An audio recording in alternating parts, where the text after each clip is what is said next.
لوگوں اپنے پروردگار سے ڈرو کہ قیامت کا زلزلہ ایک حادثہ عظیم ہے۔ اے مخاطب، جس دن تو اس کو دیکھے گا اس دن یہ حال ہوگا کہ تمام دودھ پلانے والی عورتیں اپنے بچوں کو بھول جائیں گی اور تمام حمل والیوں کے حمل گر پڑیں گے، اور لوگ تجھ کو مدہوش نظر آئیں گے، حالانکہ وہ مدہوش نہیں ہوں گے بلکہ عذاب دیکھ کر مدہوش ہو رہے ہوں گے۔ بے شک اللہ کا عذاب بڑا سخت ہے، اور بعض لوگ ایسے ہیں جو اللہ کی شان میں علم کے بغیر جھگڑتے اور ہر شیطان سرکش کی پیروی کرتے ہیں،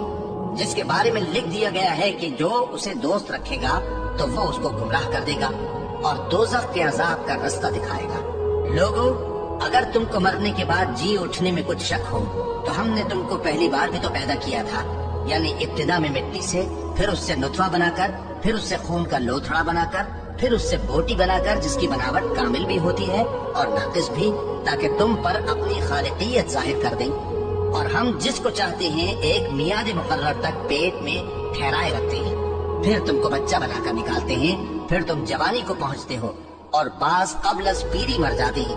اور بعض بڑھاپے کی نہایت خراب عمر کی طرف لوٹائے جاتے ہیں کہ بہت کچھ جاننے کے بعد بالکل بے علم ہو جاتے ہیں۔